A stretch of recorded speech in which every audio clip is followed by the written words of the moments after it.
دوستو، گھر اینٹ پتھر اور گارے سے بھری عمارت کا نام نہیں ہے، بلکہ اس میں بسنے والے انسانوں کی محبت اور رویوں کا تراشا ہوتا ہے۔ کسی گھر کی وسعت، اس کے بلند و بالا ستون یا قیمتی فرنیچر وہاں رہنے والوں کو سکون کی ضمانت نہیں دے سکتے۔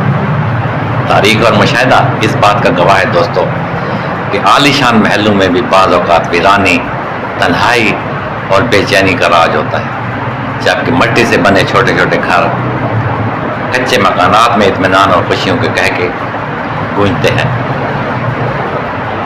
سکون ایک اندرونی کیفیت کا نام ہے جو انسان کے اخلاق، اس کی سوچ اور اس کے رویوں سے جنم لیتی ہے۔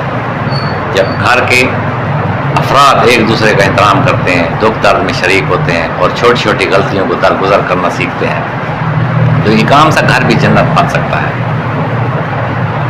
ہمدردی اور احساس، ایک دوسرے کی ضرورتوں کا خیال رکھنا گھر کا ماحول خوشگوار بناتا ہے۔ دوستو یاد رکھیں، درگزر اور برداشت بات بات پر غصہ اور تلخی گھر کی فضا کو برباد کر کے رکھ دیتی ہے، جبکہ برداشت سکون کا سبب بنتی ہے۔ محبت کا تبادلہ، اپنوں کے ساتھ مل بیٹھنا، بات چیت کرنا اور مسکراہٹیں بانٹنا عمارتوں کو زندگی بخش دیتا ہے۔